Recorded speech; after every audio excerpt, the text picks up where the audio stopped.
Okay, we wanted to test our orange vanilla cream streusel muffins with our Fiori di Sicilia extract. At our Rodelle facility, we have a test kitchen, and our lovely Shelby was the one retesting our orange muffins out. Originally, this recipe was only made with our vanilla paste, and we wanted to incorporate more of that orange vanilla creamy flavor or feel to it.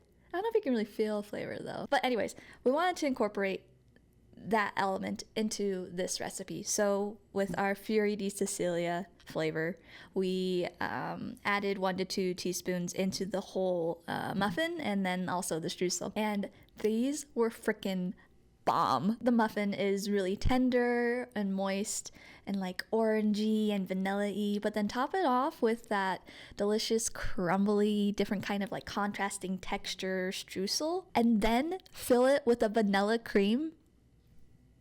That's just like everything, all the things were working together and making my taste buds dance. The whole office was super excited to try these out too. We did about 3 or 4 tests of this just to see how much Fiori di Sicilia we wanted to add into the recipe, and yeah, totally worth it. The best orange muffins I've ever had.